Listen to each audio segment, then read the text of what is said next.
Bihar foundation के कार्यालय में बिहार फाउंडेशन के अध्यक्ष कैसर खालिद साहब, जो एडीजीपी रैंक के पदाधिकारी हैं, नीलोत्पल जी, अतुल जी, विशाल जी, आप सभी इलेक्ट्रॉनिक एवं प्रिंट मीडिया के पत्रकार बंधुओं, बिहार का 113वां बिहार को की स्थापना हुए 113 वर्ष पूरे हो गए और इस 113 वर्ष पूरे होने के उपलक्ष्य में मुंबई और देश दुनिया में जितने भी प्रवासी बिहारी हैं उन सभी को बहुत बहुत हार्दिक बधाई और शुभकामना। इसके साथ ही मैं महाराष्ट्र और मुंबई का भी हृदय से आभार व्यक्त करता हूं, जिसने प्रवासी भाइयों एवं बहनों को अपने सपनों को साकार करने का अवसर प्रदान किया, इसका सशक्त मंच प्रदान किया। जो बिहार के हमारे भाई बंधु यहाँ आकर कोई रोजी रोटी के लिए या कोई और कारणों से जो वहाँ से माइग्रेट किए थे, अगर दूसरे राज्य या महाराष्ट्र या मुंबई उन लोगों को अपने यहाँ रचने बसने का समय स्थल नहीं देते, तो आज भी जो उनके अपने सपने साकार हुए हैं वो सपने को जो है साकार वो नहीं कर पाते। इस बार जो बिहार दिवस पर जो थीम था उन्नत बिहार विकसित बिहार, निश्चित रूप से बिहार उन्नति की ओर भी बढ़ रहा है और विकसित जो देश के यशस्वी प्रधानमंत्री नरेंद्र मोदी जी की जो सोच है 2047 तक देश को विकसित राष्ट्र की श्रेणी में लाना, उसमें बड़ी भूमिका और योगदान बिहार का भी होगा, क्योंकि बिना बिहार के देश विकसित देश नहीं बन सकता है। आज बिहार कहां से कहां जा रहा है। पहले की जो स्थिति थी और वर्तमान की जो स्थिति है उसमें बहुत परिवर्तन हो रहा है। इस बार जो बिहार में आर्थिक सर्वेक्षण पेश हुआ है उसमें विकास दर 14.50% है, जो पूरे देश के राज्यों की जो विकास दर है उसमें दूसरे स्थान पर है, और भारत की जो विकास दर है उसमें विकास दर से ज़्यादा बिहार की विकास दर है। मैं कुछ आंकड़े भी आपके सामने दूंगा। जो अभी हमारी एनडीए की सरकार चल रही है, तो एनडीए की सरकार बिहार में 2005 से जो माननीय मुख्यमंत्री नीतीश कुमार जी के नेतृत्व में चल रही है, 2005 के कुछ आंकड़े और 2000 अभी वर्तमान में जो कुछ आंकड़े हैं वो मैं आपके सामने पेश करना चाहता हूं। बिहार का बजट 2004-05 का लगभग 17,000 करोड़ था, जो 25-26 में इस बार जो बिहार का बजट पेश हुआ है वो लगभग 3,18,000 करोड़ है। मतलब आप समझ सकते हैं ये कहाँ 18,000 करोड़ और कहाँ 3,18,000 करोड़।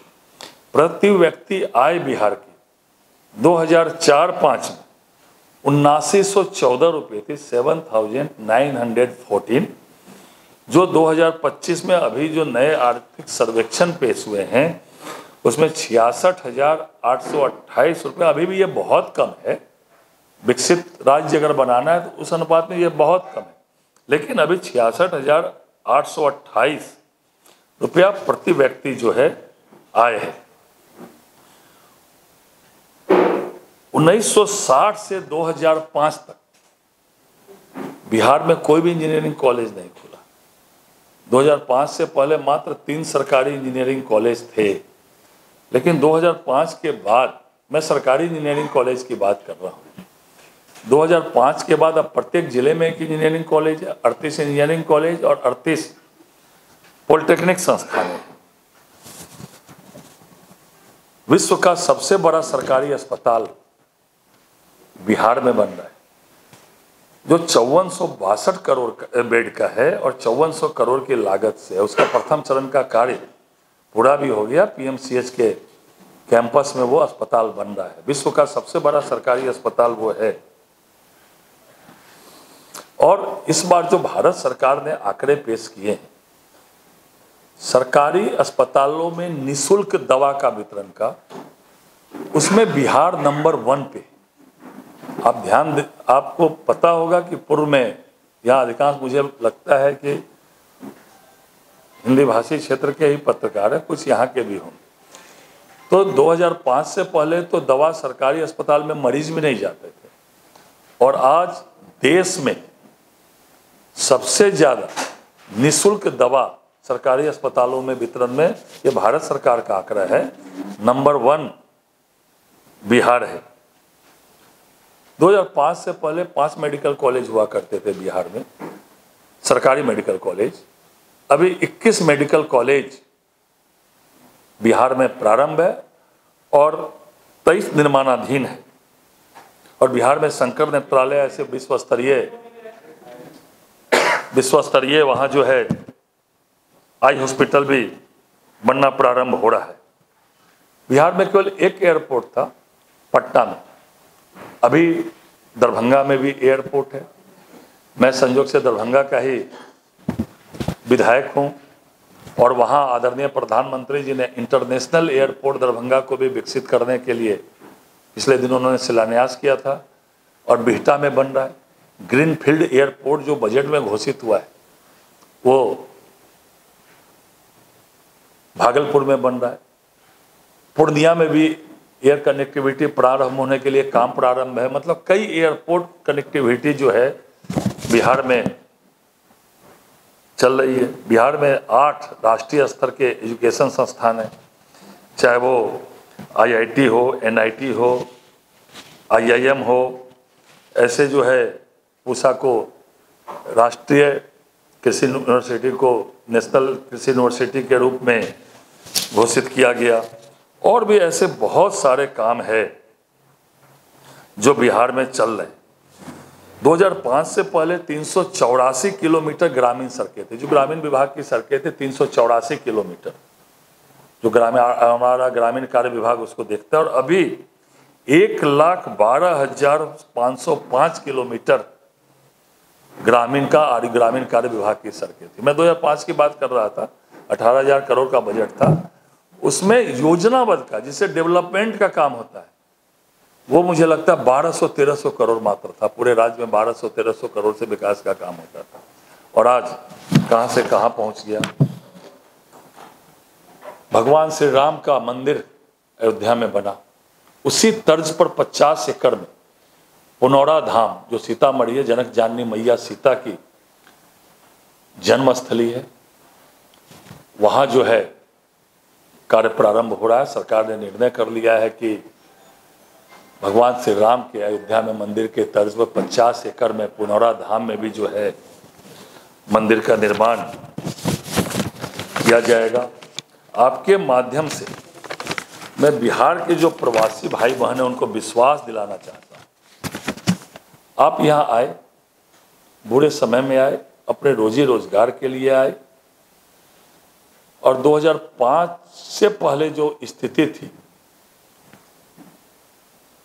समाज के सभी वर्ग पलायन किए वहां से, चाहे वो व्यापारी हो, चाहे वो उद्योगपति हो, चाहे और भी कोई क्षेत्र का है। लेकिन मैं ये विश्वास दिलाना चाहता हूँ बिहार सरकार की ओर से कि आज वहाँ नरेंद्र मोदी जी के मार्गदर्शन में और आदरणीय नीतीश कुमार जी के नेतृत्व में जो बिहार की सरकार चल रही है, आगे 10 साल के अंदर हम ऐसा बिहार बनाएंगे जो बिहार से रोजी रोजगार के लिए किसी को कहीं जाने की आवश्यकता नहीं पड़ेगी। ऐसा बिहार बनेगा कि दूसरे राज्य के लोग बिहार आएंगे, लेकिन बिहार से रोजी रोजगार के लिए किसी भी हालत में जाने की आवश्यकता नहीं पड़ेगी। ऐसा जो है बिहार बनाने का संकल्प आदरणीय नरेंद्र मोदी जी के मार्गदर्शन में और माननीय मुख्यमंत्री जी के नेतृत्व में जो एनडीए की सरकार चल रही है। तो और भी बहुत सारा डाटा है, मैंने आपको दिया भी है, और भी बहुत कुछ डाटा है। लेकिन लबो-लुआब यही है कि बिहार के 113वें जो हमारा स्थापना समारोह बना है, बिहार के बने हुए 113 वर्ष पूरे हुए। हमारे बिहार की गौरवशाली इतिहास है, गौरवशाली परंपरा है। हमारे लोकतंत्र की जननी बिहार रही है। आदरणीय महात्मा गांधी, राष्ट्रपिता महात्मा गांधी की कर्मस्थली बिहार रही है। जनक जानी मैया सीता की आराध्य भूमि हमारी मिथिला है। तो निश्चित रूप से आने वाले समय में और पीछे जो एनडीए की सरकार ने जो काम किया है, अब बिहार कई मामलों में देश को राह दिखा रहा है। मैंने उदाहरण दिया, चाहे वह जीडीपी रेशियो हो, चाहे वह अन्य मामले में हो। आज बिहार में महिलाएं सशक्त हैं। आज लगभग मैं आपसे बात करूं, हजारों की संख्या में, लगभग 2 लाख के आसपास जनप्रतिनिधि हैं, उसमें लगभग 40% महिलाएं जनप्रतिनिधि हैं। चाहे वो महापौर हो, चाहे वो जिला परिषद अध्यक्ष हो, चाहे वो प्रमुख हो, चाहे वो मुखिया हो, चाहे वार्ड मेंबर हो। आज हजारों की संख्या में महिलाएं शासन सत्ता में डायरेक्ट भागीदार है और विकास में भागीदार और सत्ता शासन का संचालन कर रही है। आज महिलाएं, आज हमारे देश में सबसे ज्यादा पुलिस में पदाधिकारी से लेकर जवान तक देश में सबसे ज्यादा महिलाएं जो है आज बिहार के कानून व्यवस्था संभाल रही है। वो संख्या पूरे देश में सबसे ज्यादा बिहार में। तो इसीलिए आज 72 जगह पूरे देश में बिहार के बाहर स्थापना दिवस समारोह मन रहा है। कल स्थापना दिवस था, कल भी और आज भी। जैसे महाराष्ट्र में 8 स्थानों पर, मुंबई सबरवन, मुंबई नगर, नागपुर, पुणे, थाने, राजकोट, नासिक और राजकोट रायगढ़, ये महाराष्ट्र में, और 72 जगह। तो मैं आप लोग के माध्यम से ये भी अपने प्रवासी भाइयों को कहना चाहता हूँ, आपकी जन्मभूमि बिहार है या बहुत लोग की जन्मभूमि और कर्मभूमि महाराष्ट्र है। तो बहुतों की जन्मभूमि भी महाराष्ट्र होगी, मुंबई होगी, और बहुतों की कर्मभूमि भी महाराष्ट्र होगी। लेकिन आप यहाँ बिहार की संस्कृति से जुड़े हुए हैं, चाहे वह छठ पूजा के माध्यम से हो, चाहे खान पान के माध्यम से या संस्कृति के माध्यम से हो, और बिहार से आपका नाता रिश्ता बना हुआ है। तो आपका योगदान बिहार के विकास में भी रहना चाहिए। अगर आपकी यहाँ कर्मभूमि जन्मभूमि भी है और जन्मभूमि बिहार है और कर्मभूमि यहाँ है, और जाते आते भी है अपने रिश्ते नाते के लिए वो बिहार जाते रहते हैं, तो मैं उन लोग से भी आह्वान करना चाहता हूँ कि बिहार के विकास में भी आपका योगदान होना चाहिए। और बिहार से नाता रिश्ता मत तोड़िए, बिहार भी आप बराबर आइए जाइए। आप यहाँ बिहार की संस्कृति से रचे बसे हैं, लेकिन बिहार आके भी बिहार की संस्कृति से रचे बसिए।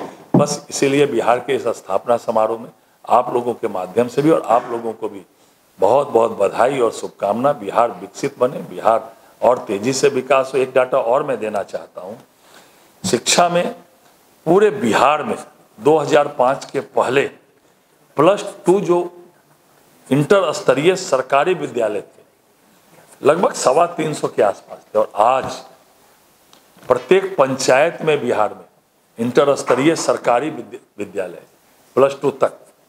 पता नहीं मुझे महाराष्ट्र में है कि नहीं सरकारी +2 हर पंचायत में, लेकिन बिहार में है। लगभग 9000 से ऊपर +2 सरकारी विद्यालय। तो चलिए, आप लोग से मिलने की इच्छा थी।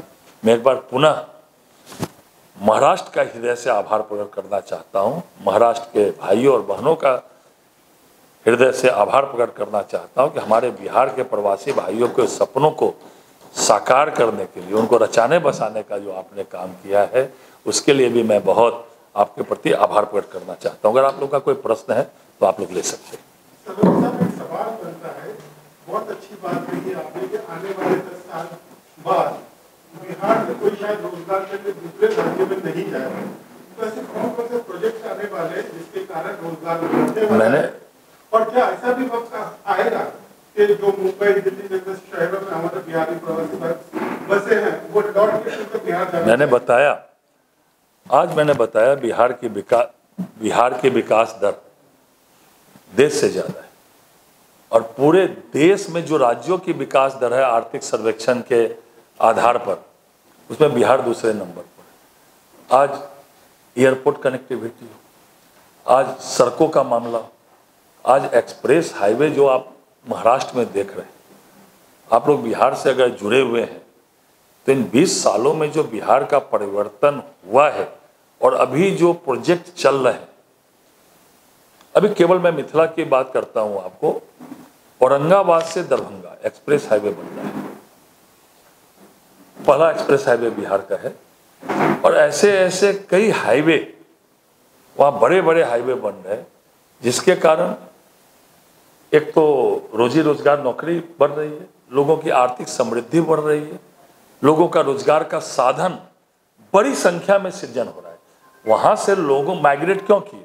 रोजी रोजगार के लिए, रोजगार का साधन कम था, तो आज बहुत बड़ी संख्या में वहाँ उद्योग भी लग रहे हैं। आज सरकार ने मुख्यमंत्री युवा उद्यमी योजना, मुख्यमंत्री महिला उद्यमी योजना, मुख्यमंत्री SC ST उद्यमी योजना, मुख्यमंत्री अति पिछड़ा उद्यमी योजना के माध्यम से 10 लाख तक के छोटे उद्योग को सीधे सैंक्शन कर रहा है। इसमें हजारों की संख्या में दिया जा रहा है, और उसमें 50%, मतलब अगर 10 लाख का प्रोजेक्ट पास हो रहा है आपका घरेलू उद्योग, तो 5 लाख तक की सब्सिडी है। अब बाकी 5 लाख तक में 1% ब्याज। ऐसे बहुत सारी योजनाएं बिहार में चल रही है। अगर आप प्रमाणित संस्थानों में पढ़ रहे हैं तो डायरेक्ट क्रेडिट कार्ड के माध्यम से सरकार आपको पढ़ने के लिए लोन दे रही है, लेकिन अगर आप पढ़ लिख कर लोन चुकाने की स्थिति में नहीं है तो लोग सरकार उस पर भी विचार कर रही है कि उस लोन को वेव कर दे। तो आज बिहार सभी क्षेत्रों में आगे बढ़ रहा है, चाहे वो आधारभूत संरचना हो, चाहे शिक्षा का माध्यम हो, चाहे उद्योग का माध्यम हो, सभी माध्यमों में जो है बिहार आगे बढ़ रहा है। और ये हम नहीं बोल रहे, ये भारत सरकार का डाटा है या बिहार सरकार का डाटा है। उस डाटे से प्रमाणित हो रहा है कि आज बड़े रोजगार के साधन बिहार में सृजन हो रहे हैं, और हमारे भाई बंधु जो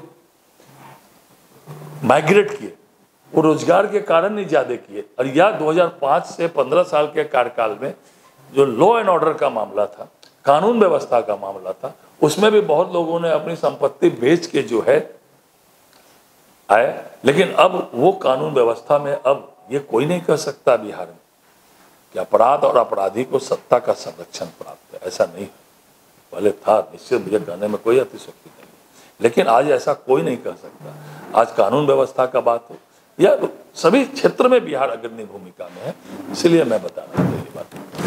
और एक बात बहुत अच्छी कही आपने सर, राम मंदिर के तर्ज पर सीता मैया का मंदिर बिहार में बनने जा रहा है, तो क्या लागत होगी और आपको क्या लगता है इससे बिहार का टूरिज्म कितना बढ़ेगा, और कौन कौन से स्पोर्ट जो टूरिज्म होता है बहुत बड़ा रोल निभाता है किसी भी स्टेट के रेवेन्यू को बढ़ाने में, इसके लिए आपको क्या करना? नहीं, मैंने आपको बोला कि आज हमारा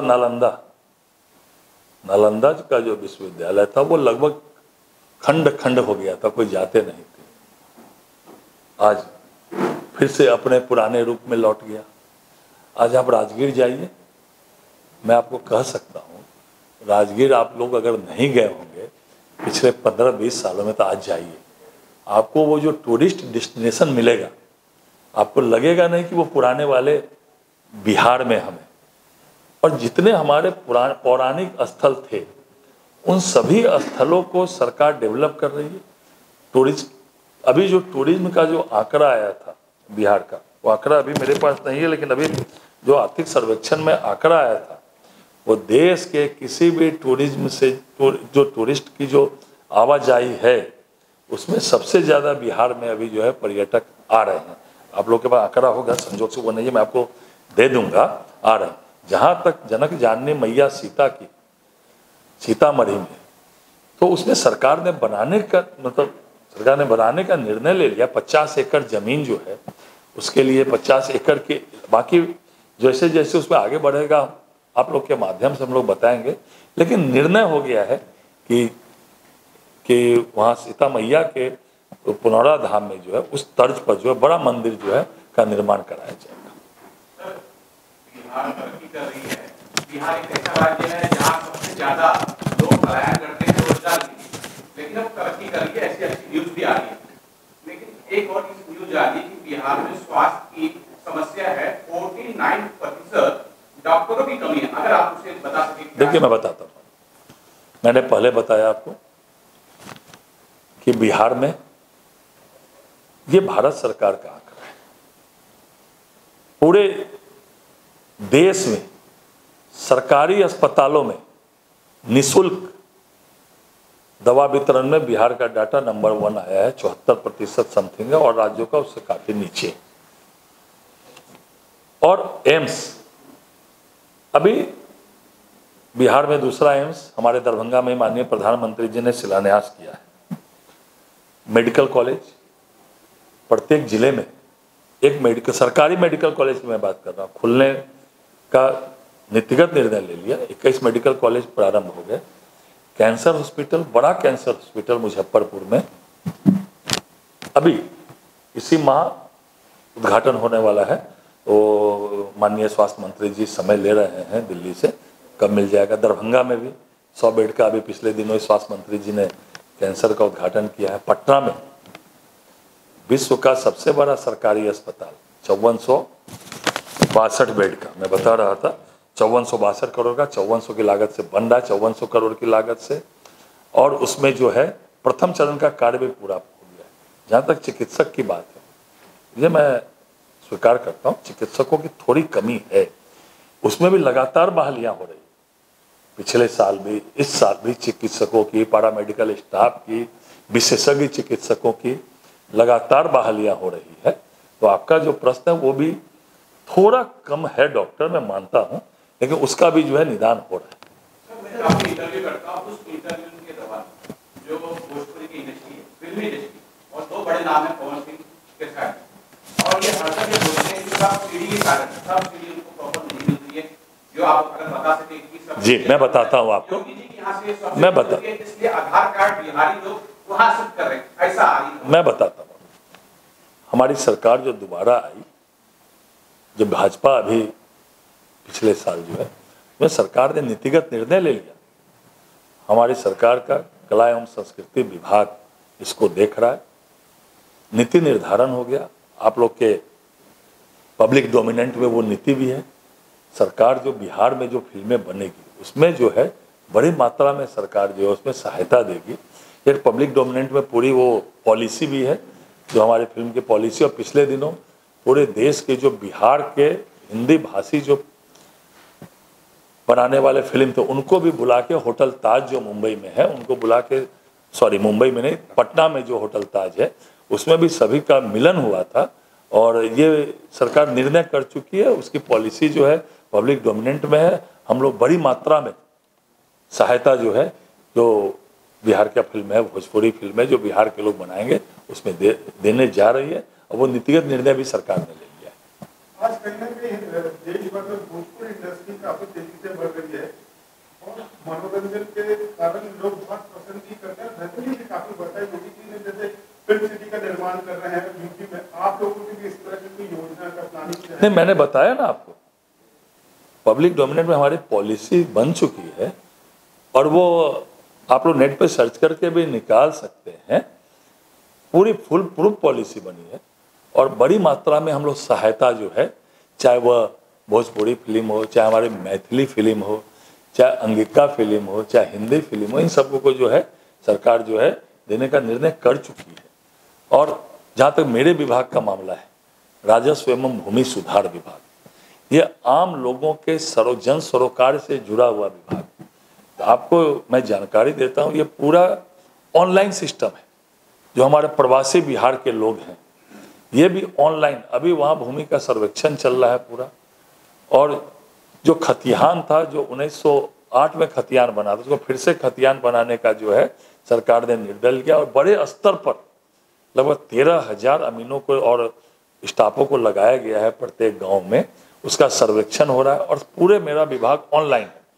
मुंबई में बैठे हुए प्रवासी भी यहाँ बैठ के अपना दाखिल खारिज करा सकते हैं, अपना मोटेशन करा सकते हैं, अपने जमाबंदी करा सकते हैं, वो पूरा ऑनलाइन है, ऑनलाइन के माध्यम से। तो मेरा भी विभाग जो जन सरोकार से जुड़ा हुआ है, जिनके पास जमीन है वो भी जुड़े हुए हैं, और जो गरीब, अनुसूचित जाति, अति पिछड़े, भूमिहीन है वो भी जुड़े हुए हैं, क्योंकि उनको भूमि देनी है, और बाकी लोगों की भूमि को सही से सब कुछ हो जाए वो देखना है। तो पूरा विभाग हमारा ऑनलाइन है। तो मैं आज मुंबई में बैठा हूँ, तो पूरे प्रवासी भाइयों को भी मैं बताना चाहता हूँ कि सारा मेरा विभाग ऑनलाइन है। आप मुंबई में भी बैठ के जमीन संबंधी समस्याओं का निराकरण ऑनलाइन के माध्यम से कर सकते हैं।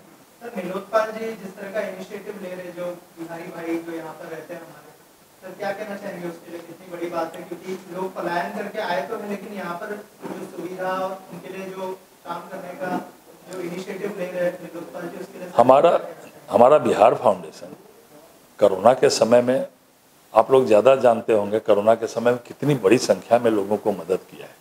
और जो बिहार के प्रवासी यहाँ हैं, वो लोग अपने अपने माध्यम से भी यहाँ जो बिहार के लोग हैं उनकी भी मदद करते हैं, जो यहाँ सक्षम लोग हैं।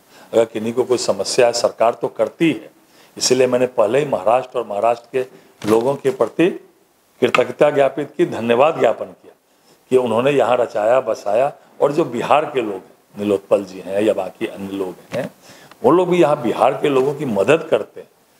कहीं भी है तो निश्चित रूप से अपना थोड़ा मिट्टी का प्रेम तो जगता ही है ना। तो आज नीलोत्पल जी ही कार्यक्रम ऑर्गेनाइज कर रहे हैं, जो हम लोगों का जो 72 स्थानों पर पूरे देश में ये कार्यक्रम हो रहा है, उसमें बिहार सबअर्बन का ये इंचार्ज नीलोत्पल जी हैं, तो करते हैं, इसीलिए तो इनको प्रभारी बनाया गया है। सर इसके अलावा स्पोर्ट्स को लेकर आजकल हमारा देश बहुत आगे जा रहा है, तो सर स्पोर्ट्स को लेकर भी लोग जो है, बिहार में अंतर्राष्ट्रीय स्टेडियम राजगीर में बना, अभी एशियन हॉकी वहाँ हुई, फिर से एशियन हॉकी इस बार भी जो है एशियन हॉकी ड्यू है। और बिहार में जो खिलाड़ी राष्ट्रीय स्तर के में compete करते हैं, चाहे वो एशियन गेम हो, चाहे ओलंपिक गेम हो, चाहे कुछ मानक है उस मानक में कंप्लीट करते हैं, सीधे सरकार उनको सरकारी नौकरी देती है, फर्स्ट क्लास से लेके और थर्ड क्लास तक। जिस रूप में वो compete करते हैं, सीधा सरकारी नौकरी खिलाड़ियों को मिल रही है। और खेल का तो बढ़ावा हो ही रहा है, माननीय प्रधानमंत्री नरेंद्र मोदी जी जब से आए तब से, और माननीय मुख्यमंत्री जी के नेतृत्व में बिहार चल रहा है। तो खेल और खिलाड़ियों को बढ़ावा देने की हमारी नीति भी है, और इसके कारण कई स्टेडियम और भी बन रहे हैं, और अभी इंटरनेशनल स्टेडियम बना। एशियन हॉकी पहले कहाँ बिहार में, अभी तो एशियन हॉकी हुआ, फिर इस वर्ष भी एशियन हॉकी बिहार में ही हो रहा है। तो ये सब चल रहा है। बिहार के बहुत सारे लोग मुंबई में हैं, और यहाँ की लोगों की एक बड़ी समस्या है, वो रोजगार करते हैं और यातायात के कारण एक दुर्व्यवहार होता है, उनको एक ऐसे शब्दों का प्रयोग होता है जो अच्छा नहीं है, और मारपीट तो होती, ये आप भी जानते होंगे। ऐसी समस्या से निजात पाए? नहीं, ऐसा नहीं है। महाराष्ट्र में एनडीए की सरकार है, और बहुत अच्छे तरीके से वो हमारे प्रवासी भाइयों और बहनों का ध्यान रखते हैं, वो भी मिलजुल के सब लोग रहते हैं। अभी कोई ऐसी कोई घटना घट जाती है तो वो तो सभी जगह घटती है। बिहार में भी कभी कोई कानून व्यवस्था तो मतलब कहीं भी कुछ घटनाएं घट जाती है, तो उसी तरह इसको आप प्रवासी के रूप में जोड़ के मत देखिए। इसको कोई बिहार के लोगों के साथ ऐसा हो रहा है इस रूप में इसको मत देखिए। इसको ये देखिए कि ठीक है, घटनाएं कुछ कुछ घट जाती है, लेकिन सरकार तुरंत उस पर कार्रवाई भी करती है। तो इसको प्रवासी के रूप में इस घटनाओं को न देखकर, विशेषकर बिहार के लोगों के साथ ऐसा हो रहा है ऐसा नहीं है, उस सामान्य कारण से बराबर घटनाएं पूरे घटती है, तो उसमें हो सकता है। इसको प्रवासी के रूप में ऐसा नहीं है। यहाँ भी एनडीए की सरकार है और बहुत अच्छा आदरणीय देवेंद्र जी के नेतृत्व में काम चल रहा है। गाँव जाने वाले हैं, उनकी सबसे बड़ी समस्या होगी टिकट की, जो मिलना बड़ा मुश्किल हो जा रहा है। काला बाजारी इतने उच्च लेवल पे है, फेस्टिवल में स्पेशल ट्रेन आदरणीय नरेंद्र मोदी जी के नेतृत्व में बहुत चल रही है। आप उल्टा के देखिए पहले का डाटा और अभी का डाटा, ये मानता हूँ थोड़ी बहुत समस्या, लेकिन बहुत समस्याओं का निदान भी हुआ है। अब तो सीधे मिथिला के लोग यहाँ फ्लाइट में बैठते हैं और दरभंगा में उतरते हैं। तो फ्लाइट भी बढ़ रही है, ट्रेन भी बढ़ रही है,